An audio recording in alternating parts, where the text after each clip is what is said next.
Welcome all. I think it's an honor to be among the stalwarts of the PropTech industries. And I think looking at the kind of work which they've kind of done, it feels really, really proud to be among all these stalwarts. So to start with, I think we were having this conversation back, there. I think let's make it extremely, extremely clear as to what's the meaning of the PropTech. I think let's start from the basic, because I think there are a lot of people who still do not understand the word PropTech. So let's understand from Aayush. Sure. Firstly, thanks so much for having me here, Realty Plus, yet again for another panel discussion. And really honored to be amongst industry veterans. So I think PropTech, it's very easy. It's property technology. Every industry has been disrupted by technology. Real estate is one of the last industries to be disrupted by technology. Technology now in real estate is not a good to have. It's the need of the hour. And I think there are definitely certain challenges when it comes to PropTech disrupting this industry, which definitely is cost, data transfer, and adoption. But I think when we talk about PropTech, adoption is key. So, property technology, if it's not adopted right, if the tech guys are building tech being divorced with business, I think that's where the definition of PropTech kind of gets wavered, right? So I think it's very simple. It's property technology, building technology to help brokers, developers, property managers. We're not looking to replace any of them. We're just looking to make their lives much easier, much more efficient, much more productive. That's right. I think well said. Cherian, in your case, the definition of PropTech really changes because it's not like the property tech only. So how do you kind of define this entire phrase when it comes to your business? So again, I'm very happy to be on this panel today and to represent PropTech in a small, I would say small fraction, and to be in the presence of all of you guys. I'm glad that I could do this today.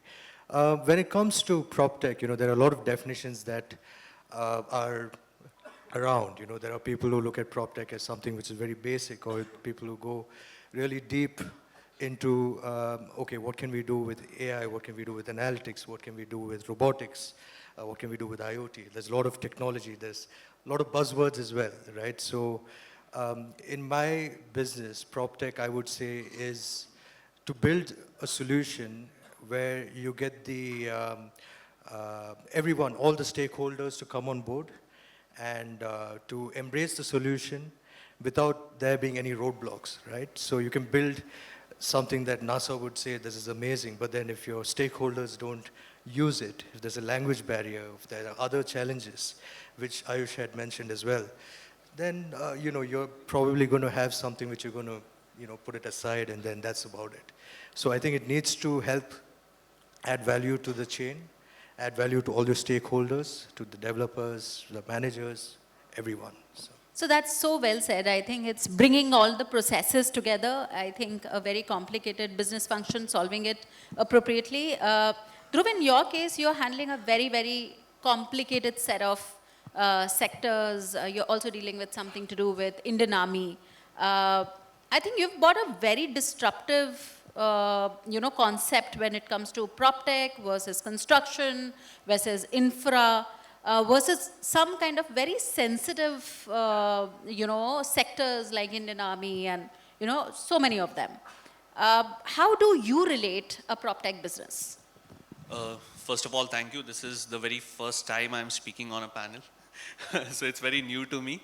For me, PropTech is more of the hardware automation side of it. Back when the COVID set in, I realized that there is no kind of actual automation involved in constructing the concrete side of it. And that's where the concrete 3D printing aspect came in the picture. Secondly, wherein the construction is not possible in some difficult terrains, like you said, for the Indian Army. Right. And that's where we get our automated systems there on the high terrains where the manpower is very less. And that's how we do it. And that's my way of looking at PropTech, bringing, and also I'm proud, very proud of it, that this is indigenously developed systems. None of it is imported from anywhere. Right. So understanding the pain points of those remote locations and making construction for them, for me, that's PropTech. Wow, that's something, such a very, very unique thing. How about you, when it comes to PropTech, Garima? So it not exactly PropTech, but how is your function more related to digitization or IoT, or how do you kind of inbuild those various factors which are so critical for your business?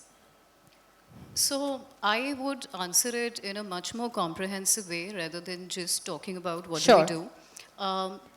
We operate primarily in the commercial real estate market, and for the longest time, urbanization has been about building buildings. Yeah. Beautiful buildings, nice looking facade, occupied, good tenants. What nobody ever considered, what about the back-end technology which runs the building operations? It was all about the building is being built, now the building is occupied. Nobody really thinks about how is the building being managed. At any point of the day, you might go into a hotel, mall, office, hospital, data center, anything.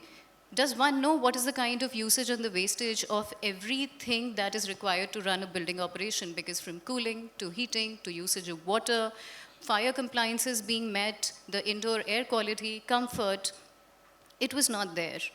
There were parts of it which technology tried to solve age-old back, but again, vertically integrated problem with similar niche sort of solutions. What we wanted to do was bring about a disruption in how every building is operated. It was no more about have a good building, a grade A building. It was about if it's a grade A building, this better be digitized for each and every aspect, which is not run by people, the facility managers, but by machinery. But machinery by itself is dumb. You think of any cooling system, a lighting management system, there is literally no smartness or efficiency, even if you end up putting something IoT, again, vertically integrated, right? A lighting doesn't speak to a cooling system, which doesn't speak to a water management system. We wanted to make everything comprehensive, which could talk to each other, be centralized, have a mind of its own, and run by itself. So what we wanted to do was create building automation and eventually making the buildings autonomous. So at Enlite, we created this whole full stack, pure play of a hardware and cloud. Very proud to have world's first cloud native building management system, which today is managing around 40 million square feet of an area in India. And everybody from a Blackstone to a Qualcomm to Embassy is onboarded to it, which means the buildings are autonomous, running by themselves, and probably more efficient than any other building in their vicinity. Superb. I think that's look really, really, really very interesting. Nikunj, in your case, you're like the fulcrum of how the real estate starts, which is like, you know, right from the lead generation to the customer interaction to giving services to the developers and therein. What do you relate with when Aayush said that it's property, right? Something to do with technology and property and all of it. Where for you from a service angle is it important and how is it helping you? See, thank you. First of all, our 80% of the sales is being generated by brokers. So first of all, I will speak from the broker's point of view. First of all, one need to understand what is PropTech. Don't take me wrongly, but many of the brokers, Aayush might connect with me, they are doing a digital marketing. That's a normal Meta and Google thing. He thinks I am into PropTech. So in broker industry, we have a very much root level problem about understanding what is PropTech. So first, one needs to understand, we need to educate them, but at the same time, there are a lot of reluctance. ठीक है, ऐसा नहीं करना है ना, क्यों करना है? They don't understand, like Aayush very rightly said, इसके पीछे कितने फायदे हैं? ब्रोकर को समझाना पड़ता है कि बॉस तू ये कर, तेरा लाइफ इजी हो जाएगा. उसको लगता है मेरा डेटा छीन के लेके जाएगा ANAROCK और M.Space. Right, Aayush? PropTech is just a sexy word for them, nothing else. So that is what our industry faces, lot of challenges in that. But yeah, definitely, I have seen real estate over the past 2 decades. Change is the only constant thing. If you want to survive in the industry well, change. And change means digital and PropTech. That's it. That's well said. I think it's the adaptation with the changing time, and that's what we really call, the new technology adaptation. What about you? I mean, again, coming from a very different industry, this thing, you've kind of really digitized this entire concept of procurement. I think that's unheard. I will definitely now not ask. I'm sure the audience are quite conversant with what is PropTech. But what do you think are the challenges when it comes to PropTech? So do you think that it is very easy to adapt the PropTech and, take it forward in the businesses, in the mind of customer or the B2B places? What do you feel are the major challenges in adaptation when it comes to a PropTech? I think in industries where things have worked the same way for decades, adoption is the real challenge. It's mainly because technology as offering cannot be anything. It should solve real everyday problems. As long as the technology is simple, making your life easy, is proving to be more efficient, I mean, that's all you want, and then you'll see mass adoption, across any industry, not just PropTech. Right. So I feel, it's just kind of, making things, easier, faster, and much more efficient. So it all boils down to one thing. And that's what I feel, PropTech is going to be all about, keeping it simple. Yes. Absolutely. I think while there are so many challenges, but I think slowly and slowly we are just getting there. Cherian, in your case, you kind of also doing something which is very unique, which is digital twins, right? Could you first explain that entire concept of digital twins, and thereafter, is it readily adapted, or what are the challenges you're facing in digital twins? So we work on digital twins. So what that means is we're creating a real life replica of an asset. So you're plugging in data that is coming in from various sources. In fact, Garima is working extensively on this as well. So what we do is create the 3D model. We create an asset information model where we are loading in parameters, loading in characteristics, loading in sensor data, etc., and then trying to get a real-life replica of an asset. So you can simulate different scenarios, different situations that can happen. You can run AI on that model and the sensor data to tell you what is happening with your asset. And you can do this from anywhere in the world.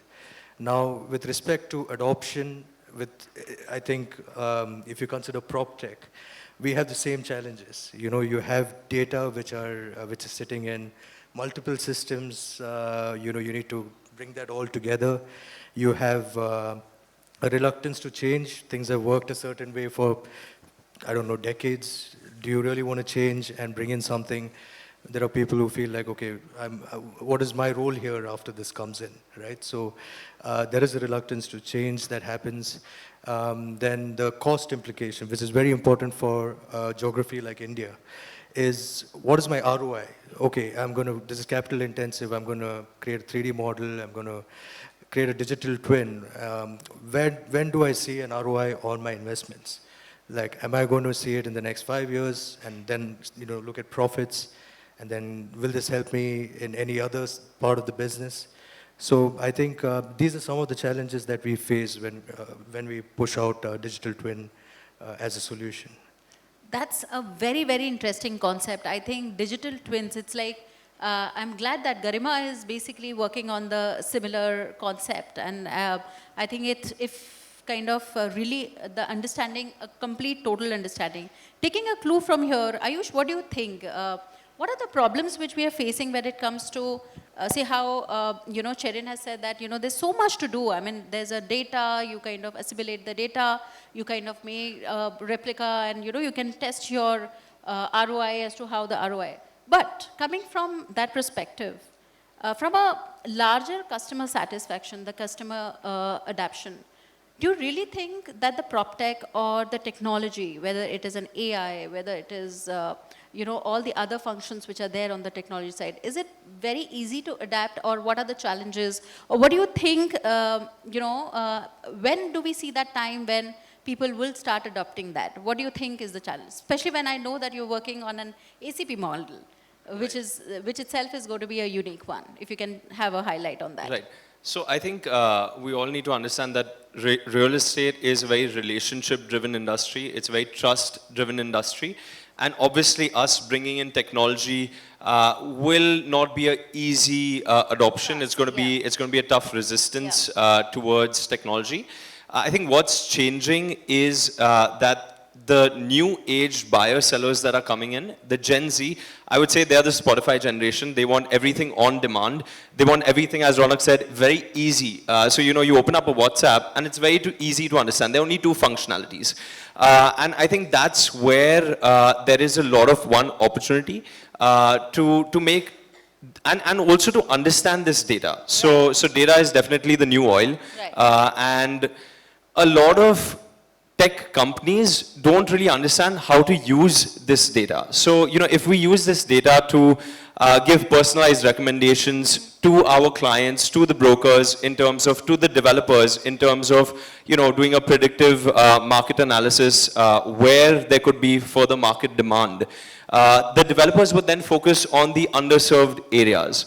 And I think we've seen this across every industry since we're here from, industry of real estate, but doing different things, very diverse. You've seen this in every single industry. You've seen it in, even a simple Netflix. Netflix knows on like a Valentine's Day, I don't want to watch a rom-com. I want to watch a murder mystery. So that's what they throw at me. And I think it's just as simple as that. We need to be very innovative, and we need to know that this innovation is stemming from somewhere where it's going to grow our industry further. If I can, make this very relatable, we can take an example of Kodak, which back in 1970s, 1980s, was 90% of the US photography industry. And one of the engineers at Kodak actually invented digital photography. But Kodak, because they were doing film sales, they didn't want to adopt this. So they thought that it would kind of eat into their current business. And cut to 2000, Kodak went bankrupt. So if you adopt real estate technology, if you adopt this kind of technology, if we make it easier for the brokers, for the channel partners, for the end customer to adopt, I think, it's the early mover advantage, and if you don't, you will be disrupted. So just a small one. I think Varun was on this panel earlier from ANAROCK. He has a very long job description, but if I can simplify it, his job description is just to disrupt ANAROCK. So he's the head of AI for ANAROCK, but his complete sole purpose of the job is just to disrupt the traditional ANAROCK business. Wow, absolutely. I mean, I completely understand that whatever technology is coming in, it can disrupt the different functions. Again, taking a clue from here, Dhruv, in your case, you're also implementing, I mean, when we're talking about at one point AI and all of this, you're also into robotics, right? Can you please throw a light on what exactly and how are you adapting this robotic in, the sphere of what you're doing currently? Right. So I had a different problem statement coming from the architect background. So architects generally want, we want a different curvy linear shape kind of structure, which is long lasting, which is more durable. It should have thermal comfort. It should be sustainable in nature. The quality control has to be at its best. So utilizing that idea or taking that idea, how does robotics help? One, using robotics, there is a topmost level of quality control happening in the material side. You cannot cheat with the material. If you cheat, the robot won't accept it. That is one. That's Second, building those curvy linear structures, like example, the temple which we built in Siddipet, Telangana, it was a Modak shaped temple for Vinayak. So now it adds to the aesthetics, it adds to the structure, there is a lot of structural science involved. All these kind of data, a robot can understand. It's difficult for a man to, just do a brick mortar kind of a structure. And that's where robotic comes in the picture. Obviously, there is time saving. We built that structure in 7 days' time, which is a huge, huge saving on time. Wow, that is really good, yeah. Money-wise, there is a myth that 3D printing technology or the construction technology is like 4 times, 5 times higher. But especially in the case of temple, when we looked at the economic side of it, it was less than, I would say we got the cost down to around 45 to 50%. Wow. That huge.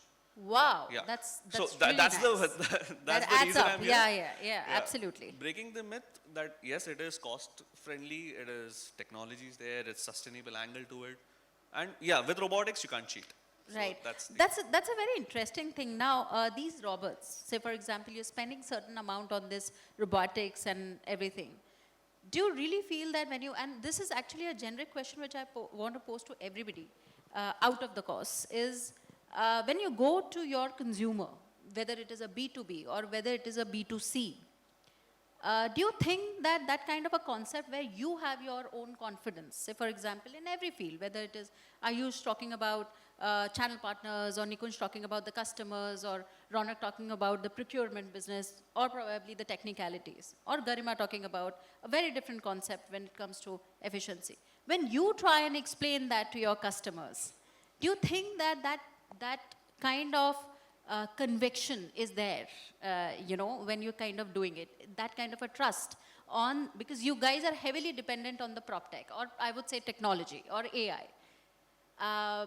What is that problem which you face? Is it seamless when you kind of tell to the people that this is how we work, this is how we do, and people say yeah we have. So for example, the first contract which when you would have got for the temple, was that easy for you? to be honest, it is difficult at initial stage, wherein very less POC kind of projects were done. In the case of temple, where temple science is involved, temple architect is involved, there is structural engineering involved, no kind of reinforcement should go below the garbhagudis, those kind of temple science is involved. So how we do it, we generally go to the client, we ask them, okay, so we have a proposition, we have so and so things that we can do. To educate them more on our product side or our service side, it's difficult. If you give them problem solving solutions, then it's a Then go. it becomes easy. Then it Yeah. becomes a go. Yeah. Then they'll start thinking, ki, okay, so it was never planned to have a modak shaped kind of a structure. Right. It was always to have, okay, let's do it in 15 days, 20 days time. But then when we said, okay, we have 6-axis freedom with the robotic arm, we can try and develop a modak shaped structure, then it was game changing. And Superb, now, yeah, superb. that's how we deal. Garima, how about you? Because you kind of tell me that first the first day when you decided that this is the concept and I have full trust as the CDO that this is going to kind of really go. Was that tough for you because you've kind of invested your time, efficiency, everything. So was that difficult for you to go to the first consumer to explain your heart out? The most interesting part, Nidhi, is that I think there was more reservation that I had in my own mind, because what we created was, my IP is technology. We decided to one day create wireless piece of building automation or management which the world has not seen before. We decided to take all the algorithms to manage the building over a cloud which real estate had never seen before. So I think I had a lot of reservations that, once that the product is going to pan out and finally we are going to go out to the market, people are going to say, I'm really not going to manage my buildings over cloud. It's okay if there's a data layer over it, and there are umpteen companies doing that, okay, just upload your sheets and see visualization of data and see decarbonization XYZ. Here we were saying that there is going to be a piece of hardware which is wireless, which is going to operate on Wi-Fi as a technology, sit atop every building function and start controlling it. The first time I went to a customer, I think that meeting lasted 15 minutes. He asked me, what is it that you guys do? Who's your competitor? And I think it was very bold of me to say Honeywell, Johnson Controls, Siemens and Schneider. And he's like, just because you say that's your competition, I'm going to give this to you. And this builder is based out of Pune. And the building is about 17 lakh square feet, so definitely not small. But what eventually we realized after the first customer, we got good reference, and then we realized, okay, we could really get the big fish in the sea. And today, if you look at the Fairmont, which is there at the International Hotel, we are doing that. We are doing Blackstone, we are doing Amazon, and we are doing larger scale campuses. We don't do any small building. What we realized is India, which is really not known for technology. There were 4 companies in the world which decided to one fine day provide building management technology per se. and did not innovate and was using it as a cash cow. In last 20 years, there's been no change. So you could look at the piece of hardware 20 years back, or now it's the same. It's not even similar. And then this company says that, I am going to disrupt it. And people were like, okay, we were waiting for an option. So we are very happy to explore. And once that they get a feel of it, that what could technology do? Really things could be made autonomous. And there's this company which is literally here. And they could do that. They could understand the problems. They could really run my buildings better. I think people have been more and more open. In fact, I'll give you an example, a tender that we received yesterday. So ours is a very tender-enabled business. Enlite needs to be there, and a bunch of tenders that come out. And in fact, at times we've had this discussion that, this is good. We're working with a lot of builders. We're working with a bunch of enterprises. But there would be one fine day when people are going to ask, okay, IoT, is it safe, this, that, and decide who gets this tender out where our name is. It's Airbus. A company which is known for the kind of defense security grade. They've never worked with this kind of a technology, and they have a name. We were more than surprised, of course, very pleasantly so. Yes. But to realize that people want to now move in a certain direction. That's right. They don't want to envision building as a brick and mortar space which is going to be occupied, and after that I am going to find out somebody has to fill it in. I think technology is really filling in a blank of sustainability. That's right. Of course, being seen in a very, very different way then. No, amazing, absolutely. Well, I'll come back to Nikunj with a very difficult question, but before that, just to conclude very quickly, procurement, like you've kind of digitized the entire procurement. And I'm sure you made this entire platform. Of course, when you did this must have been an experiment. How do you comment on that, what Garima said? Was that easy for you to envisage whether you would have that revenue or not? No, I don't think anything's easy. It's not just for customers, but internally as well. To convince your team to actually move away from manual processes, paper-heavy processes, and then to kind of work on technology is a different ballgame altogether. As I said earlier, we are working in industries where things have worked the same way for decades. Change is going to be slow. But we try to overcome this by keeping the technology extremely simple. We try to integrate the workflows into their existing workflows as much as possible, and then proving its value through faster execution and much more efficiency. Sure. And once you kind of do that, you're proving its value, and then you will see much more adoption. So that's no, what absolutely, we absolutely. Nikunj, coming to you. Now this is very specific. Whatever we've talked so far, we've already always talked about what the consumer would say, or probably how the different industry would adapt.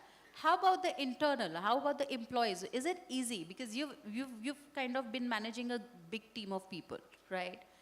And I'm sure as the founder, it's very easy for you to hear a concept, say for example, which is AI based, be it be data, be it be leads, be it be this thing. But how do you manage to get it adapted in your own company? Is it easy among the employees to adapt the newer technologies? Do you think that there is some kind of a restriction when it comes to, really understanding the concept, telling them that you have to work on this particular CRM? What's your comment on that? Very honestly, one of my partner, when he bring the tech part in our company, I'm not a techie. When I was the first person to give a resistance. Really? Why? I'll be very honest. Priyank is sitting right over there. I'll be very honest. Yeah. Because I'm a 13-failed guy. Sure. So, nahi ho pata hai. Sure. Still, when we started realizing the inputs, comfort, जैसे मेरा resistance था, same way team का भी resistance था. And I always say we are a semi-corporate team. We are not corporate. आज की तारीख में भी हम लोग के वहाँ पे 4 में से 2 business head undergraduate है. Absolutely. And they are business head of our company. We follow a basic system. हम लोग किसी को सिर पे लाके नहीं बिठा देते. जो बंदा कंपनी को पहले से समझ रहा है ना, वो 7 साल के बाद कंपनी को पी चुका है. उसको कंपनी का फंडामेंटल्स पता है, कौन सा बॉस कितना पागल है वो पता है, उसको सब पता है. तो पॉइंट इज, जब कोई रेजिस्टेंस दिखाता है ना, हार नहीं माननी है, कन्विक्शन से उसको कन्विंस करना है, रेजिस्टेंस आता है ना, मतलब बंदा इंटरेस्टेड है. He is not saying no. Resistance Absolutely. दिखा रहा है. Absolutely. रेजिस्टेंस तो घर पे बीवी भी दिखाती है. कुछ भी नया लेके जाओ तो that is okay.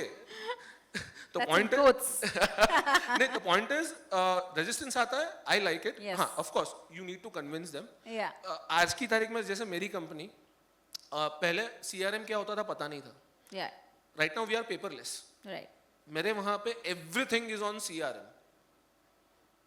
Of Right. Course to gulp it down it was a Big very thing. Yeah. difficult. Yeah. Yeah. But yeah, eventually we did it.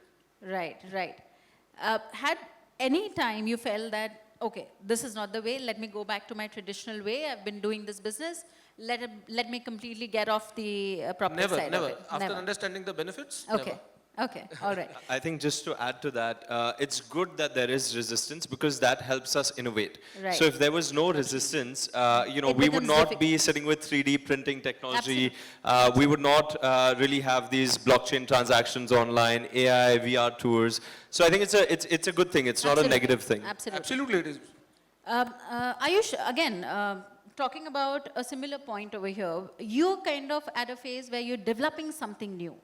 And all the entrepreneurs who are sitting over here, all the founders sitting over here would appreciate the fact that this is a very, very important stage because you do a lot of UAT, that is the user application test and all of it. At this moment, isn't this a very critical function? What do you think from a business perspective?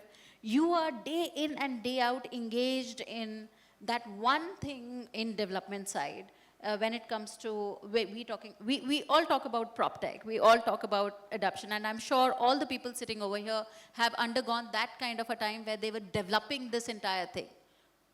What at this moment, because you're kind of in that phase, what is your major concern at this moment? I think as of now, it's been 4 months. My major concern is that we've not gone out in the market. And the reason for that being is because we're just going ahead and meeting with channel partners. So essentially, it's a PropTech broker aggregation platform, Sure. which we're building. And we're just meeting channel partners and having the same conversations what Nikunj mentioned, that it's just customer interactions. Sure. We're not doing any sales. We would have probably met maybe around 200, 300 channel partners over the last couple of months. And just understanding from them, what's your pain point? Sure. We don't want to build technology. So we have a great tech team in-house. We're about 100 people. And they're very excited to build something quickly. But I think that's where there is a disconnect because when tech builds tech without understanding the business, you're trying to fit a square peg into a round hole. That's right. So I think that is key for us right now, which is just understanding the customer, just understanding what are the pain points of that customer, and then how would we be able to solve those pain points. We do not want to replace them. We just want to make sure that they are more efficient. They can see a value from what we are building because as of now, we're going directly to the channel partner who, as they rightly said, considers digital marketing as, AI and tech and PropTech. Absolutely. So if we build something where they see value, they're going to come back to us. We cannot convince them unless they see value in what we're building. Absolutely. Cherian, when you were developing this entire thing, because again, your is a very technical part. It's not something which everybody is doing. There might be handful of your competition which is there. And Dhruv, I would ask the same question with you also. Did you face that initial hiccups when it comes to developing that? Does India already have those level of technicians or I would say professionals who are there to understand a set of problem or give that application and the usage? Did you, because you both belong to a very, very, very different field, which is more classified, which is very different. And to a certain extent, Garima also, I think, because, it's a very, very different line of business. Did you guys felt that kind of a need that, okay, this is where, I'm not getting a solution to what I want to do as entrepreneurs? I believe the talent in India is massive. There are a lot of really good engineers that are here. But I also believe there needs to be direction, in the sense of what really gives value to the stakeholders in this entire value chain, right? So you need to build something that is valuable. So when I say digital twin, there's a huge incubation period. Like, so if I need to make a digital twin of an airport, it's probably going to take a year and a half, 2 years. Wow. So I need all the stakeholders to come on board, say that, okay, this is going to add value to my operations, it's going to add value to my maintenance, it's going to add value to all the different elements of my business. So getting that buy-in from all the stakeholders is very critical. The talent is there. Probably you just need to provide them with the guidance of this is the gap, this is what is required. And like you were doing the one-on-ones with the channel partners, I think that's exactly what is required. So where are you finding the gaps? Right, right. Your heating systems are not working, your cooling systems are not working. You're having other issues. You're having predictive maintenance is not at a level where you want it to be. Can I use analytics? Can I use AI? The talent is there. We need to provide them with the guidance and the right path to get to a really valuable product. That's how I would put it. Again, just a small, quick one from your side. Yeah. You're kind of managing your business from both the countries, from India and Dubai. Yes, Right. Do you see any kind of a difference between the adaptation of two countries? Say, for example, the kind of the kind of adaptation which they have there versus in India. Since I run the business in Dubai as well, one of the things that they already have is the digital twin of Abu Dhabi. They have the digital twin of Dubai. That's true. That's true. They already have this That's true. done. So That's they true. have these things done for traffic management. They have it for the police has access to this data. Right. You have other entities that have access to this data. So you're already looking at economy where you have these solutions in place. Right. India right now, airports are looking to move into digital twins and to really go to the next level of predictive maintenance, add in AI, add in other IoT devices, add in products like Enlite as well. So, I think India is progressing, but at the moment, they have a little bit of a head start. Sure. But I believe our talent is, like I said, massive. I think we have really smart people here. And we can really do some great things in the next 10 years. Super. Yeah. Dhruv, in your case, did you get the first mover advantage? Was you, because I've kind of read through you, I think, did you get that advantage of being the first? And if yes, that idea and this entire, marrying up of all elements, all the dot together, how did it all happen? So the issue with the first mover's advantage is that you get a lot of negativity also. The one who is coming up with an idea will also get the maximum no from the market. But what I believe is that, to answer your first question, that India is immensely talented. Right. I come from an IT background. I did my engineering in IT. I founded a company which is into robotics, no relation with IT. And currently, I am more into material science of civil. So again, no relation. So the problem-solving attitude which Indians have, you will find it nowhere else. Sure. Second, to answer to your the other question, that yes, first mover advantage is always there. You bring something in the market, so you'll do a lot of things that you show the market, you educate the market through your products, right, not right, just the technology. Right. What all these technologies can do, if you show that, that's always that should be a good one. big Garima, very, very quickly from your side, when you think about this product of yours, which is definitely you're thinking, and it's like that there's a journey which you are kind of this, what do you think about the upgradations? I mean, is it easy for you to upgrade these technologies? Are you constantly working on what better you can do in your own spare? One thing that we have always believed in as an organization, we will never create products, we will only create categories. Right. Which is what we're doing now. With the first product that we have created, it created a category of world's first cloud native wireless BMS. The second category that we're looking at disrupting is data centers. In a team of about 100 people now, 60 of them are only R&D. So every tech is in-house. Since tech is the IP, it is extremely important to stay ahead of the curve. We were very, very early into this. in 7 years of existence of Enlite, 5 years were about building this category via the product. Right. So it has taken a while, and we would always want to be there. We would always want to be that company. You think wireless, you think AI, you think automation. There's nothing else that you're thinking except Enlite. So always we are going to have a larger spend, which we've had till now. About 70% of our yearly spend is only in R&D. And that's what we would want to keep doing for all the forthcoming years. Superb, superb. Very quickly, as I can see, we have to quickly wind up this discussion. Just the last pointer, which I want all your suggestions is, what I can feel at this moment, I think while we are doing extremely good in India in terms of adaptation on the PropTech side, or probably technology, AI, and we have such dynamic people like you all. However, there is still certain level where we need to go and we have not achieved.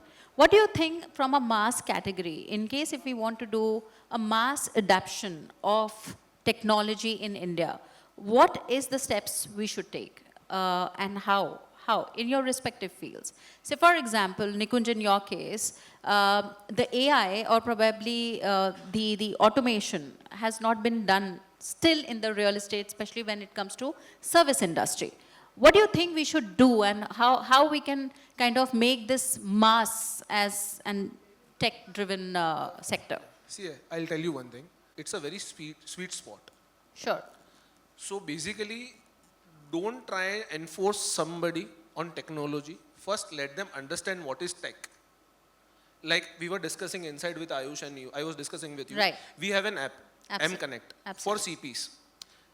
It is so simple, we have made it ourselves.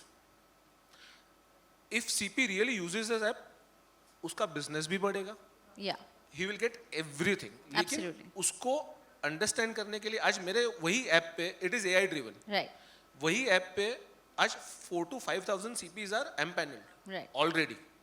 They are actively working for us. We have around 8,500 crore portfolio with us. That's right. So they are actively working on that. But for that, my sourcing team, we ourselves, we make them understand. CP meets में जब वो लोग आते हैं उनको बिठाते हैं, मेरा एक सोर्सिंग वाला उसके अंकल आप ऐसा करो, अंकल आप वैसा करो, सर आप वैसा करो, सर आप ऐसे करो. When it is like me, I Yeah. told you asked me one question. Now would you be going back? I was saying no. No. I'll never go back. I want technology.